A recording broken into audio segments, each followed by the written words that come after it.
দর্শক নমস্কার। আপনারা দেখছেন দিল্লি থেকে সম্প্রচারিত ভয়েস অ্যান্ড ইকো বাংলার অনুষ্ঠান। শুনছেন বাঙালি কণ্ঠের ধ্বনি প্রতিধ্বনি। আমি অনিরুদ্ধ দে দিল্লি থেকে বলছি। দর্শক, ইতিমধ্যেই বিভিন্ন মিডিয়া, মেইনস্ট্রিম মিডিয়া, সোশ্যাল মিডিয়ায় আপনারা দিল্লিতে জাহাঙ্গীরপুরী যে ঘটনা ঘটেছে 17ই এপ্রিল হনুমান জয়ন্তীর দিন, সেই ঘটনা সম্পর্কে খবর পেয়েছেন বিভিন্ন চ্যানেলে, বিভিন্ন পত্রপত্রিকায়। দর্শক, ঘটনাটা দিল্লি স্টেটের, অর্থাৎ দিল্লি রাজ্যের। এই ঘটনা নিয়ে পশ্চিমবাংলার বিভিন্ন মিডিয়া হঠাৎ ঝাঁপিয়ে পড়েছে। দিল্লির অন্যান্য অনেক কিছু ঘটনা ঘটে, তাতে পশ্চিমবাংলার মিডিয়া কিন্তু এত খেয়াল করে না বা এত প্রচারে ঝাঁপিয়ে পড়ে না। রাজনৈতিক নেতা বা কর্মীরা, বিভিন্ন রাজনৈতিক দলের, তারাও ঝাঁপিয়ে পড়েছেন দিল্লির জাহাঙ্গীরপুরের এই ঘটনায়। দর্শক, গতকালকে রাজস্থানের আলোয়ারে 3খানা মন্দির ভাঙা হয়েছে হিন্দুদের, সনাতনী হিন্দুদের। আপনারা কি সে খবরটা এত বেশি করে পাচ্ছেন? রাজস্থানে হিন্দু মন্দির ভাঙা গেল 3খানা। জাহাঙ্গীরপুরে দিল্লিতে একটাও কোনো ধর্মীয় স্থানে হাত পড়েনি, না হিন্দুদের না মুসলমানদের। 300 বছরের পুরনো হিন্দু মন্দির ভাঙা হলে রাজস্থানে হয়েছে, সেখানে রাজত্ব চলছে কংগ্রেসের। সম্ভবত এই কারণে ওই ব্যাপারটা নিয়ে কলকাতা বা কলকাতা বা পশ্চিমবাংলার টিভি মিডিয়া এরা এত বেশি উৎসাহিত হয় না। কিন্তু দিল্লির ছোটোখাটো একটা ঘটনাটা এরকম ছিল। হনুমান জয়ন্তীর দিনে হিন্দু সনাতনী কিছু মানুষ একটা শোভাযাত্রা বের করেছিলেন বিকেল 5টার সময়। সেই শোভাযাত্রাটা জাহাঙ্গীরপুরি সি ব্লকের কাছে যখন পৌঁছায়, তখন তাদের উপরে ওখানকার স্থানীয়রা ইট বৃষ্টি, পাথর বৃষ্টি করে। তারা তরোয়াল নিয়ে বেরিয়ে পড়ে। হয়তো 1000, হয়তো 500 লোক ওখানে জড়ো হয়েছিল এদের বিরুদ্ধে। শোভাযাত্রায় যারা ছিলেন হিন্দু সনাতনী, তারা পালিয়ে বেঁচেছেন। কেন, মাথার উপর যখন ছাদের থেকে ইট বা পাথর বর্ষা করা হয়, আর কিছু দূরে দেখা যায় যে প্রচুর লোক তরোয়াল, লাঠি, পিস্তল নিয়ে দৌড়চ্ছে মারবার জন্য, আক্রমণ করার জন্য, তখন রুখে দাঁড়াবার কেউ থাকে না। কেন, শোভাযাত্রায় কেউ মানসিকভাবে প্রস্তুত ছিলেন না যে পাল্টা প্রতিরোধ গড়ে তুলব বা নিজেদের করব। পালিয়ে যাওয়াটাই তারা সমীচীন মনে করেছিলেন। দর্শক, এটাই তো স্বাভাবিক। একটা ধর্মীয় শোভাযাত্রায় লাঠি, পিস্তল, বন্দুক কিছুই থাকে না। এবং কোনো একটা রাস্তা দিয়ে এগোবার সময় তারা আগে 1 মিনিট আগেও কল্পনা করতে পারে না যে ছাদের উপর থেকে, মাথার উপর থেকে ইট পাথর ফেলা হবে। তারা প্রস্তুত থাকে না মানসিকভাবে। এই অবস্থায় যখন ওই ঘটনা ঘটল, শোভাযাত্রার সাথে 2-3 জন 4 জন হয়তো পুলিশ কর্মী ছিলেন, সংখ্যাটা আমি সঠিক বলতে পারছি না, এটা নিয়ে কনফিউশন আছে। 3 জন না 4 জন পুলিশ কর্মীর উপস্থিতি শোভাযাত্রায় ছিল, মানে শোভাযাত্রার প্রশাসনের কোনো আপত্তি ছিল না। শোভাযাত্রায় আপত্তি না থাকার কারণেই পুলিশ 2-3 জন 4 জন যে পুলিশ কর্মী ছিলেন, তারা ওই শোভাযাত্রায় অংশ নিয়েছিলেন, পাহারা দিচ্ছিলেন, দেখাশোনা করছিলেন। ইট পাথর বৃষ্টি হওয়ার পরে ওখান থেকে শোভাযাত্রায় যারা অংশগ্রহণ করেছিলেন তারা পালিয়ে বাঁচেন। তাদের মধ্যে কেউ কেউ পুলিশকে ফোন করেন, সনম্বরে ডায়াল করেন। পুলিশ কর্মী যারা ছিলেন তারা তাদের নিজেদের অফিসকে অর্থাৎ থানাকে বা পুলিশ কোয়ার্টার্সগুলোকে তারা ইনফর্ম করেন। পরবর্তী সময়ে প্রচুর পুলিশ যায়, কয়েকশো পুলিশ ওখানে জমায়েত হয়, এলাকা কন্ট্রোল করে। ওখানে এরপরে আর কোনো ইনসিডেন্ট হতে দেওয়া হয় না। প্রশাসনিক পদক্ষেপ এত সুন্দর, এত ভালো ছিল যে ঘটনা আর এগোয়নি। একতরফা সনাতনী হিন্দুরা ওখান থেকে পালিয়ে নিজেদেরকে বাঁচিয়েছেন। দর্শক, 8 জন পুলিশকর্মী ঘায়েল হয়েছিল ওখানে। একজন সিভিলিয়ানের উপর আঘাত এসেছিল, তিনি ঘায়েল। মোট 9 জনের খবর আমরা পাই। যেহেতু আমরা দিল্লিতে আছি, জাহাঙ্গীরপুরে আমাদের এখান থেকে, ঠিক যেখান থেকে আমি কথা বলছি এখান থেকে 26-27 কিলোমিটার দূরে, মেট্রোতে 1 ঘন্টার মতো সময় লাগে। তো এটা আমাদের দিল্লি শহরের রাস্তাঘাট এত ভালো যে এখান থেকে জাহাঙ্গীরপুরে যেতে আমাদের 40 থেকে 45 মিনিট সময় লাগে। ওখানে আমাদের প্রবাসী বাঙালি প্রচুর আছেন। আমাদের দিল্লি কসমোপলিটন টাউন, ভারতের বিভিন্ন রাজ্যের লোকজন এখানে আছে।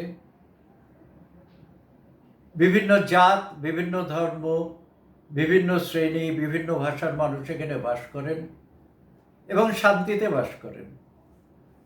দর্শক, এর পরবর্তী যে ব্যাপারগুলো ঘটেছে সেটা সম্পর্কে আমাদের আলোচনাটা আমি করতে চাইছি। পশ্চিমবাংলার কাগজে বা মিডিয়াতে, মেইন স্ট্রিমে এবং সোশ্যাল মিডিয়াতে খুব দ্রুত প্রচার হলো যে দিল্লিতে দাঙ্গা। দর্শক, দাঙ্গা কথাটা মানে দুপক্ষ হিংসাশ্রয়ী আক্রমণ, প্রতি আক্রমণ করেছে, অনেকে ইনজিওর্ড হয়েছে দুপক্ষরই, এবং বিরাট অশান্তি হয়েছে, ভাঙচুর হয়েছে, আগুন ধরেছে, অনেক কিছু হয়েছে। এসবগুলোকে দাঙ্গা বলে।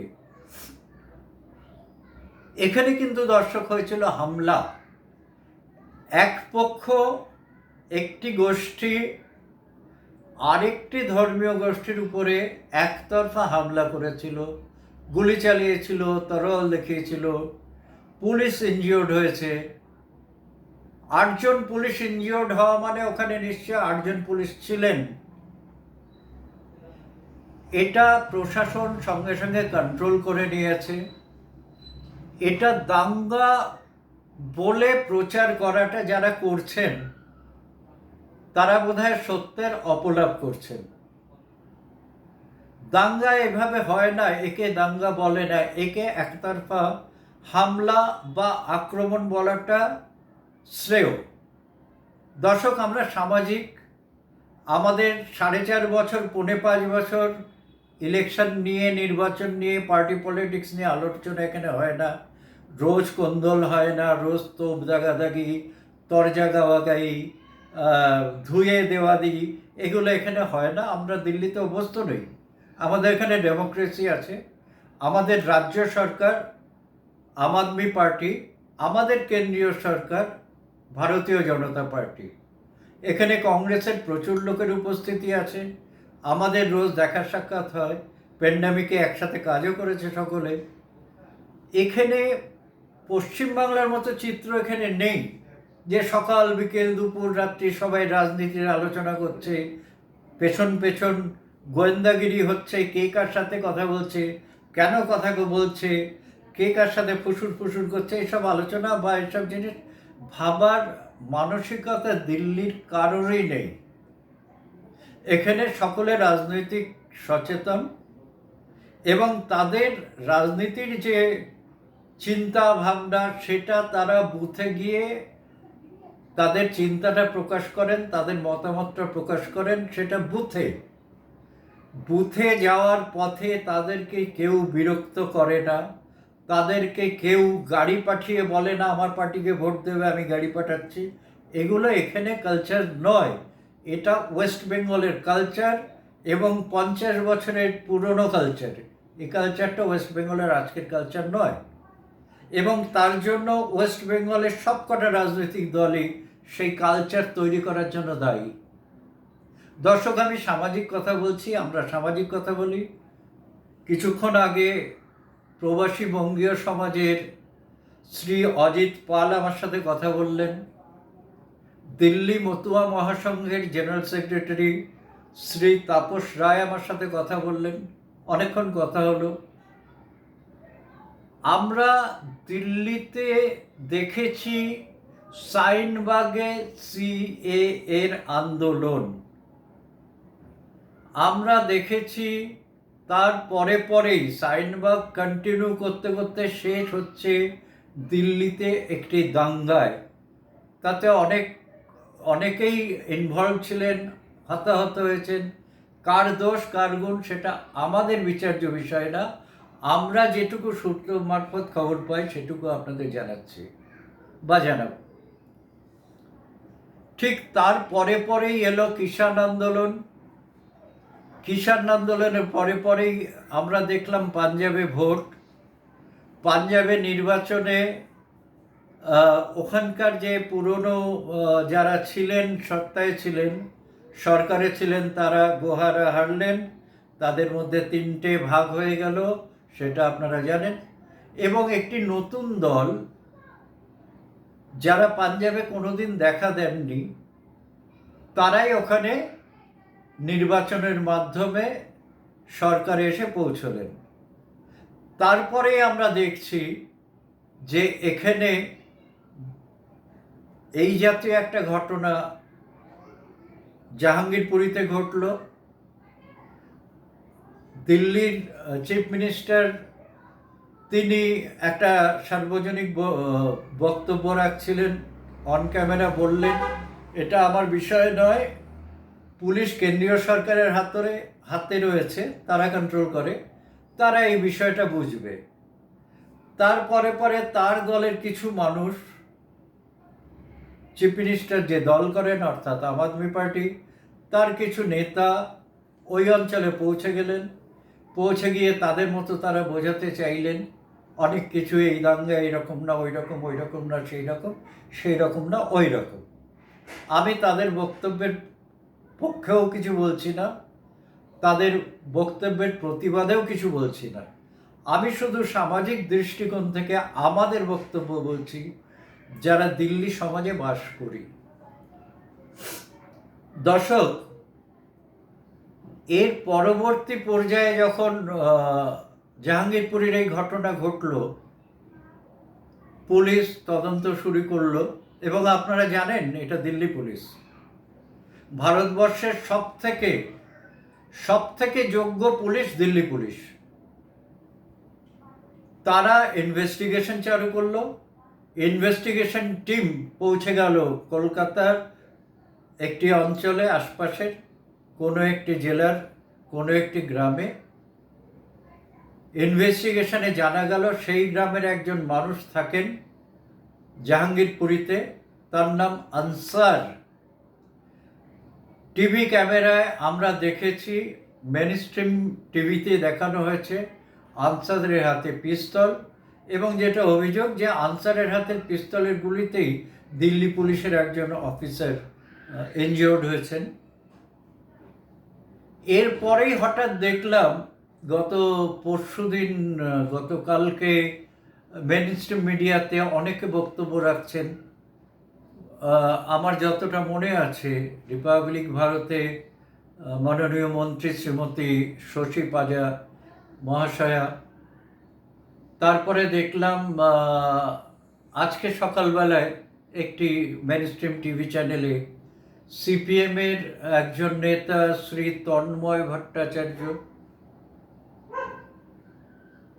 এরপরে আরও দেখলাম অনেক কিছু। এরই মধ্যে এলো বুলডোজার, জাহাঙ্গীরপুরীতে বুলডোজার চালু হলো। বুলডোজার ঢুকলো গত সোমবারে।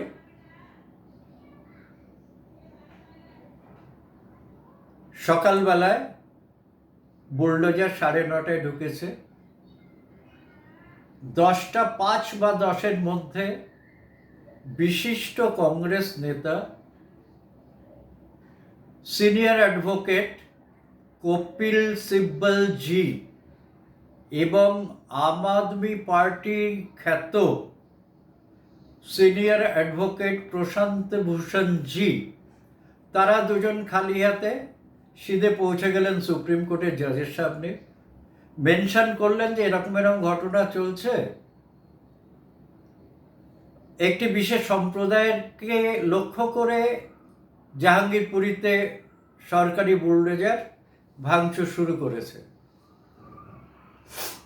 তারই কিছুক্ষণ পরে দেখলাম জাহাঙ্গীরপুরীতে সিপিএমের সর্বোচ্চ নেতৃত্বেরই একজন শ্রীমতী বৃন্দা কারাত, তিনি জাহাঙ্গীরপুরী পৌঁছে বুলডোজার যারা পরিচালনা করছিলেন সেই সব সরকারি অফিসারকে বললেন যে দেখো সুপ্রিম কোর্ট স্টে দিয়ে দিয়েছে, তোমরা এখন বন্ধ করো। যদিও কোনোটাই কাগজে কলমে লেখা ছিল না। বুলডোজার 12:30টায় সুপ্রিম কোর্টের লিখিত অর্ডার পৌঁছবার পর বন্ধ হলো। দর্শক, এরপরে সমস্যা এসে গেল। মাননীয় মন্ত্রী শ্রীমতী শশী পাজা তিনি কি বললেন? তিনি বললেন দিল্লি ইলেকশন আসছে, সেই জন্য মোদিজির দল অর্থাৎ বিজেপি ষড়যন্ত্র করে এই কাণ্ডটি করাচ্ছে। ওনার ভাষাটা মুখস্থ বললাম না, ওনার ভাষা থেকে একটা যা নির্যাস বুঝতে পারলাম সেটুকু আপনাকে বলছি। সিপিএমের তন্ময় ভট্টাচার্য আজকে যে তর্কগুলো দিলেন তার মধ্যে একটা মনে রাখার মতো তর্ক, আপনারা একটু বিচার করবেন। তিনি বললেন আনসার 2021-এর মে মাসের 2 তারিখে শুভেন্দু অধিকারীর গাড়িতে পাথর ছুটছিল, ইট ছুটছিল। সেই আনসার সম্পর্কে শুভেন্দু অধিকারী মহাশয় কিছু আজ পর্যন্ত বলেননি কেন? হঠাৎ গতকালকে টিভিতে বিভিন্ন জায়গায় ছবি দেখানো হচ্ছে যে এই আনসার ওই আনসার, তখন শুভেন্দুবাবু রিয়্যাক্ট করছেন ইত্যাদি ইত্যাদি। দর্শক, আমরা দিল্লির বাসিন্দা, দিল্লি থাকি। ওয়েস্ট বেঙ্গলের কোন গ্রামে কোথায় কোন রাজনৈতিক দলের কোন নেতাকে কে বা কারা কবে ইট পাথর মেরেছিলেন এবং টিএমসি পার্টির পক্ষে মেরেছিলেন সেটা আমাদের বিচার্য বিষয় না, ওটা দিল্লি পুলিশের বিচার্য বিষয়। এবং সেই আনসারে টিএমসি পার্টির হয়ে বিজেপির একজন নেতাকে ইট পাথর মেরেছিলেন। তার থেকে আমরা শুধু এটুকু বুঝেছি যে এরা বিজেপি বিরোধী শক্তি আনসার। এরপরে যখন দেখলাম একটি অরাজনৈতিক ধার্মিক শোভাযাত্রার উপর সেই আনসার ইটা পাথর বা পিস্তল, তাদের দলবল, তরোয়াল, লাঠি সরকি অনেক কিছু নিয়ে এসেছিল, সেই সব নিয়ে হাজির হলো জাহাঙ্গীরপুরীতে। এবং জাহাঙ্গীরপুরী সি ব্লক রোহিঙ্গা মুসলমান বাংলাদেশে যারা, তারাই অধ্যুষিত ওখানে রয়েছেন। এবং রাস্তার জমি দখল করে করে তারা দোকান চালাচ্ছেন, দিল্লির মানুষকে মালপত্র বিক্রি করে ওখানে তারা কাবাড়ি মানে ফেলে দেওয়া আবর্জনা এইগুলোর ব্যবসা করে পয়সা আয় করছেন। এবং দিল্লির মানুষের শোভাযাত্রায় তারা ইটপাথর ফেলেছেন। তাদের মধ্যে ওই টিএমসির ভদ্রলোক আনসারি, যাকে আজকেও তন্ময় ভট্টাচার্য বললেন যে শুভেন্দু অধিকারীকে 2021-এর মে মাসের 2 তারিখে শুভেন্দু অধিকারীর গাড়িতে ইট পাথর ছুঁড়েছিল, ছবিও দেখা গেছে, মেইন স্ট্রিম ওটা ছবিতে দেখিয়েছে। এই বিষয়টা আমরা দিল্লির লোকেরা নেব কেন? দিল্লিতে টিএমসি বলে কিছু নেই, সিপিএম বলে কিছু নেই। দিল্লিতে যা কিছু আছে তা হচ্ছে আম আদমি পার্টি, কংগ্রেস এবং ভারতীয় জনতা পার্টি। আমরা এই 3টে পার্টিকে এখানে চিনি। কে কাকে ভোট দিই বা দিই না এটা পরের কথা, অন্য বিষয়।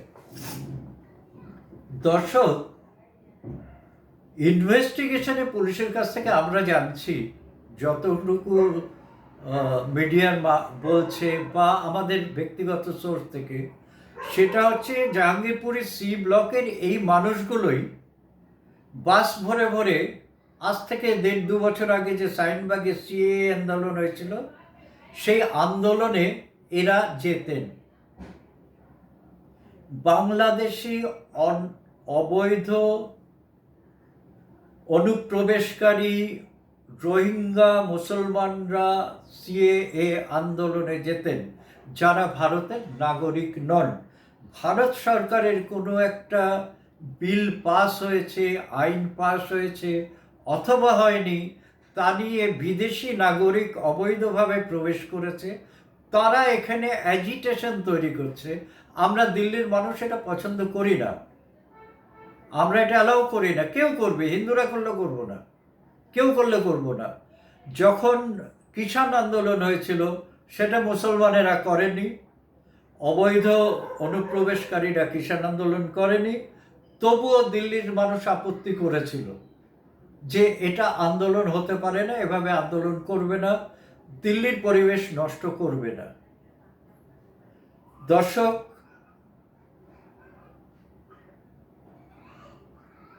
শ্রীমতী শশী পাজা যেটা কালকে বলেছেন, যে দিল্লি এমসিডি চুনাবের জন্য নরেন্দ্র মোদী বা বিজেপি একটা ষড়যন্ত্র করে এই ঘটনা ঘটাচ্ছে, আমি ঘুরিয়ে বলতে চাই কথাটা।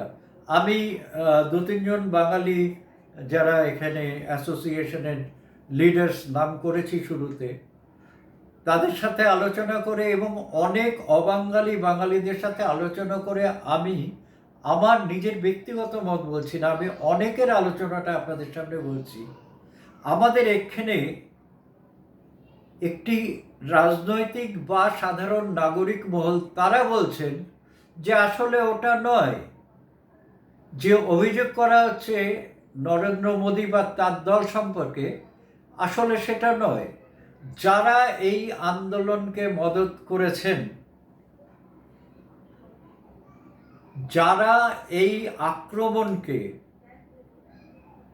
জাহাঙ্গীরপুরীতে ধর্মীয় শোভাযাত্রার উপরে যে হামলা হয়েছে, সেই হামলার পক্ষে যারা, তারা কিন্তু প্রত্যেকে এক একজন এক এক রোলে সামনে এসে গেছেন। কপিল সিব্বল কংগ্রেস নেতা সুপ্রিম কোর্টে, আম আদমি পার্টি খ্যাত প্রশান্ত ভূষণ তিনি সুপ্রিম কোর্টে। তারা কি রায় পেলেন পাননি, সেটা 20-25 মিনিটের মধ্যে নিয়ে সিপিএম নেত্রী পৌঁছে গেছেন জাহাঙ্গীরপুরীতে বুলডোজার আটকাবার জন্য। ওদিকে টিএমসির নেতারা পশ্চিমবাংলায় তারস্বরে চিচিয়ে যাচ্ছেন এটা একটা ষড়যন্ত্র। আমাদের দিল্লির লোকেদের, বেশিরভাগ লোকেদের যেটা এই বিষয়ে আমরা যেটা পারসেপশন আমাদের, বা আমরা যেটা ভাবছি বা বুঝছি, অনেকেই, সংখ্যাটায় অনেক বেশি, মাইনরিটি নয়, majority public resident of Delhi, তারা ভাবছে এটা একটা ক্রিয়েটেড ঝামেলা। দিল্লিতে বা সারা ভারতে বা আন্তর্জাতিক ক্ষেত্রে প্রাইম মিনিস্টার নরেন্দ্র মোদীর যে উজ্জ্বল ভাবমূর্তি হয়েছে, যার জন্য উনি 2024 সালে অনায়াসে লোকসভা নির্বাচন জিতে যাবেন এবং আগের থেকেও বেশি সংখ্যায় সিট পেয়ে জিতবেন, সেই জিনিসটা আটকাবার জন্য কিছু দেশি এবং বিদেশি শক্তি একজোট হয়ে এই ষড়যন্ত্র রচেছে এবং সরকারকে দুর্নাম করার জন্য। যেমন দর্শক, আমি এক্ষুনি বলেছি, চিফ মিনিস্টার অরবিন্দ কেজরিওয়াল পরিষ্কার বলেছেন এটা দিল্লি কেন্দ্র সরকারের ব্যাপার, আমাদের কিছু করার নেই, ওটা দিল্লি পুলিশ, কেন্দ্র সরকার বুঝবো। অর্থাৎ অরবিন্দ কেজরিওয়াল নিজের ঘাড়ে কিছুই রাখেননি। যদি দাঙ্গা হয়েছে দিল্লির ব্যাপার, নরেন্দ্র মোদীর ব্যাপার। আমার লোকেরা গিয়ে, আমি নাম করতে চাই না, নামগুলো আমরা জানি, কে কে গেছেন, কোন কোন নেতা ওখানে গেছেন, সব নাম আমরা জানি, আমরা দিল্লির লোক, সবাইকে চিনি।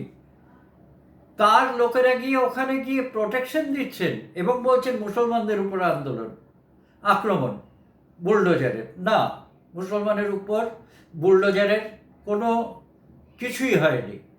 রাস্তায় যারা অতিক্রমণ করেছিলেন, রাস্তা দখল করে দোকানদারি করছিলেন, তাদেরকে ওখান থেকে উৎখাত করা হয়েছে। এই উৎখাতটা গত 3 মাসে সারা দিল্লিতে হয়ে চলেছে। আমি আপনি ট্রাস্ট করতে পারেন দর্শক, আপনারা ট্রাস্ট করবেন, আমি গতকাল সকালে সিআর পার্ক 2 নম্বর মার্কেটে গেছিলাম, ডিডিএ মার্কেট, সরকারি মার্কেট, ব্যবস্থিত মার্কেট। ওখানে কিছু রেডি পট্রিওয়ালা বসে একটু চা বেচে, ওই মানে খুব ছোট অবস্থায়, কোনো দখল নয়, ঘরটার বানিয়ে নয়, এমনি খবরের কাগজওয়ালা কোনো একটা রাস্তার উপর একটা পাঁচিলের উপর তার খবরের কাগজগুলো রেখে বিক্রি করে। কিছু ঝালমুড়িওয়ালা, কিছু এরকম ছোট ছোট হকার টাইপের লোক ওখানে মার্কেটে করে। আমি গতকাল সকালবেলা 10:30টায় গিয়ে দেখি যে একটা লোকও নেই। একটা লোকও নেই, কারণ এমসিডি এদেরকে তাড়িয়ে দিয়েছে, উৎখাত করেছে। সকাল থেকে সব পালিয়ে গেছে ওখান থেকে, মার্কেটের ধার কাছে কেউ নেই। কিছু ফুলওয়ালা ওই ঠাকুরের পুজো টুজো ফুল বিক্রি করে, তারাও পালিয়ে গেছে।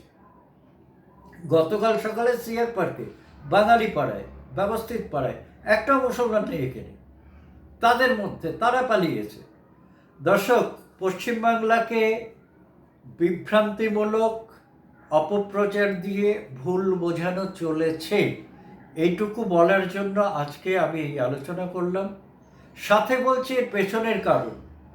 এর পেছনের কারণ হচ্ছে জাস্টিস, অনারেবল জাস্টিস অজিত গাঙ্গুলিজি যে এসএসসি বা বিভিন্ন সিবিআইয়ের কেসগুলোয় তদন্তের আদেশ দিয়েছেন, সেটা একটা কারণ।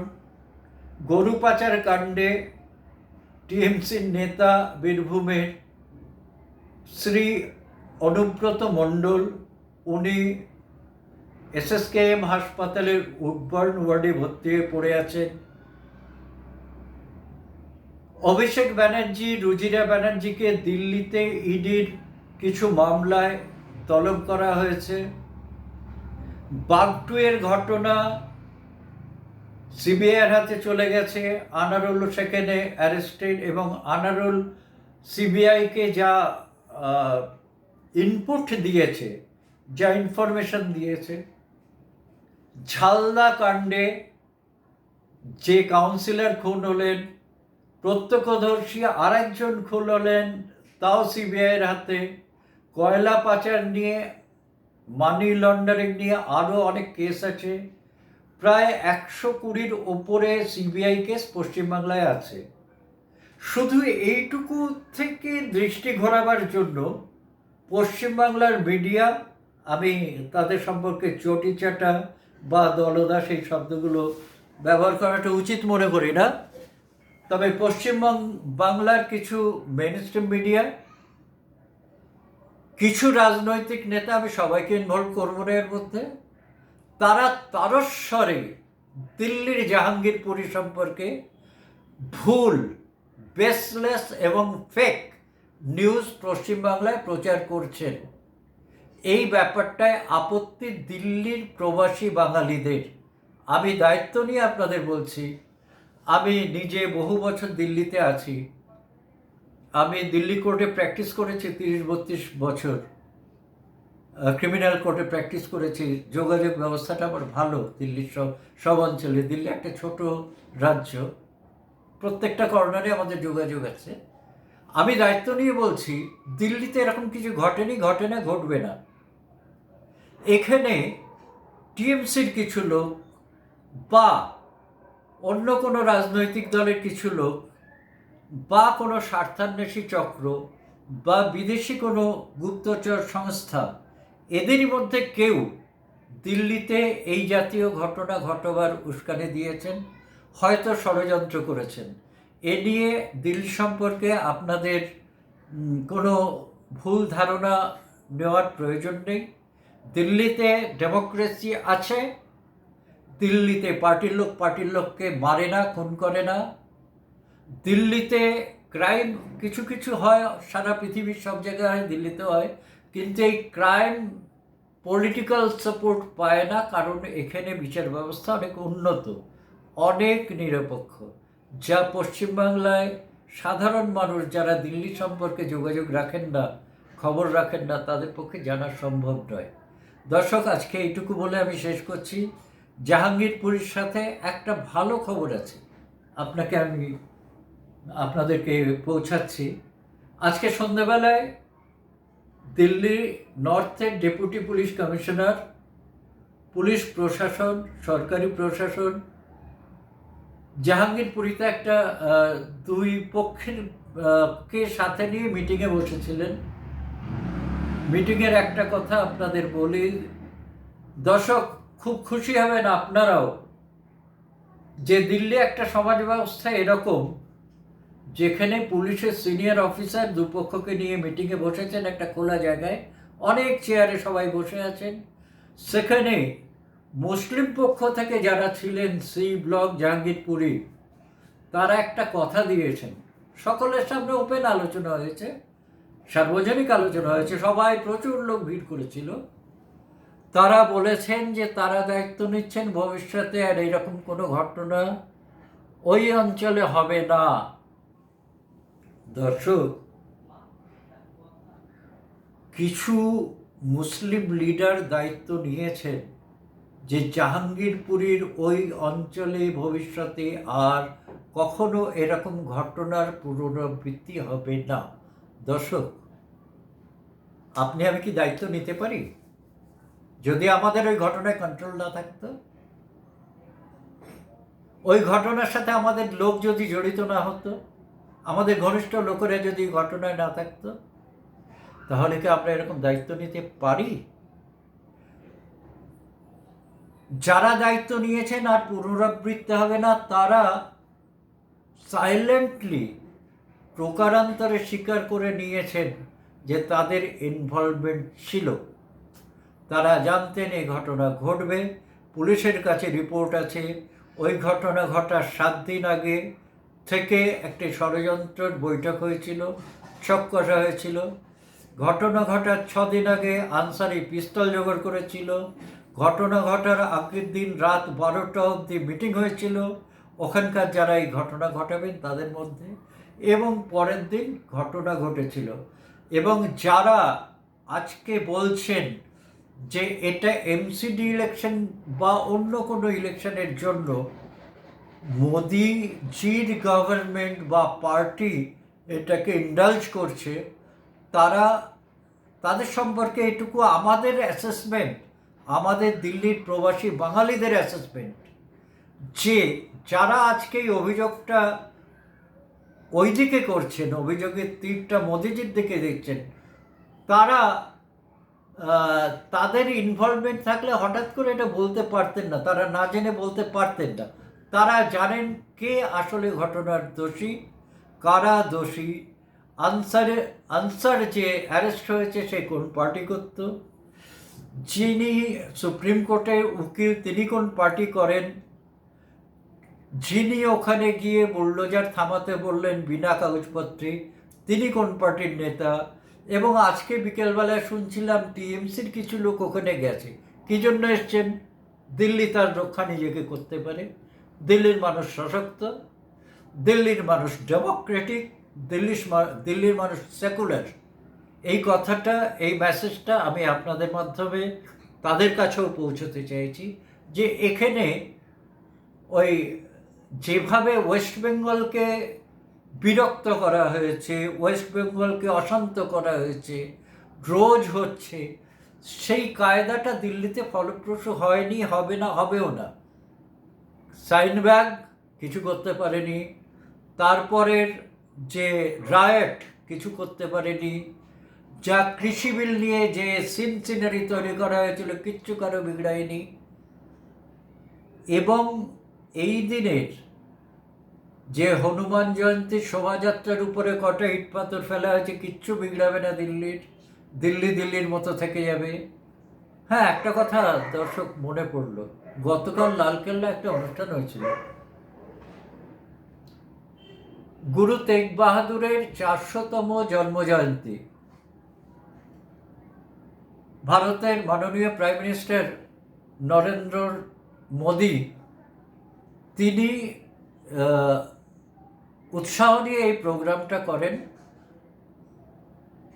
আপনারা কি ভাবতে পারেন যে পাঞ্জাবের ইলেকশনের পরে এই অনুষ্ঠান হয়েছে এবং নরেন্দ্র মোদী প্রোগ্রাম করছে? কোন দেশের রাজনীতি হবে? কোথাও আশপাশে চুনাও, পাঞ্জাবের নির্বাচন শেষ, দিল্লিতেও নির্বাচন কোথায় কবে হবে তার ঠিক নেই। এই অবস্থায় নরেন্দ্র মোদী লালকেল্লা এত বড় একটা প্রোগ্রাম করলেন, আপনারা দেখেছেন ওটা। দিল্লি বা দিল্লির মানুষ অত বেশি মানে চিপ নয়, অত বেশি সস্তা নয় যে একটা প্রোগ্রাম করবে ইলেকশনের দিকে তাকিয়ে। ইলেকশন আসতে থাকবে, যেতে থাকবে। অরবিন্দ কেজরিওয়াল দুবার জিতলেন। তার আগে শ্রীমতী শীলা দীক্ষিত কংগ্রেসের থেকে চিফ মিনিস্টার ছিলেন 3 বার, 15 বছর। অথচ দিল্লির লোকেরা ভালো আছে।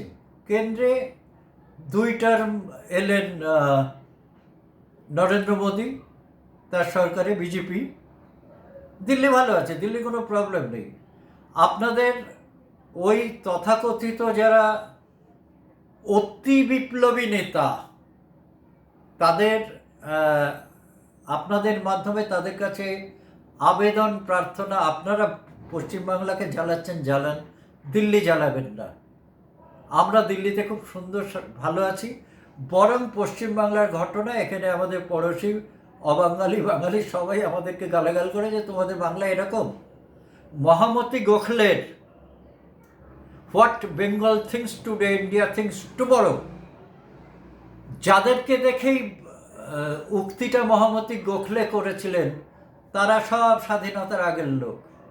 স্বাধীনতার পরের আজকের যে বাংলা, তাতে যারা আছেন বা যা রূপ রং দেখিয়েছেন, আজকে মহামতি গোখলে যদি তাই দেখতেন, তিনি ওনার এই বক্তব্যটা, উক্তিটাকে আজকে উইথড্র করতেন যে আমি ভুল বলেছি বাংলা সম্পর্কে, আমার অ্যাসেসমেন্ট ভুল। এবং এই কথাটা আমাকে যখন আমাদের প্রতিবেশীরা বলেন যে তোমাদের রবীন্দ্রনাথ বিবেকানন্দ, তাদের সাথে তোমাদের টাচিং কি, তোমাদের ক্যারেক্টার আর তাদের ক্যারেক্টার মিল কোথায়? রবীন্দ্রনাথ, বিবেকানন্দ, সুভাষচন্দ্র, তাদের ক্যারেক্টারের সাথে তোমাদের ক্যারেক্টার মিল কোথায়? 50 বছরে দেখাও, 55 বছরে মিল দেখাও। পশ্চিমবাংলায় সিদ্ধার্থ রায় বা তার আগের 5 বছর, সেই আমল থেকে আজ পর্যন্ত কোথাও কোনো মনীষীর কাজকর্মের সাথে পশ্চিমবাংলার, বর্তমান পশ্চিমবাংলার কাজকর্মের মিল কি দেখানো যায়? দর্শক, এই প্রশ্নের সাথে আমি আজকের প্রতিবেদন শেষ করছি। নমস্কার।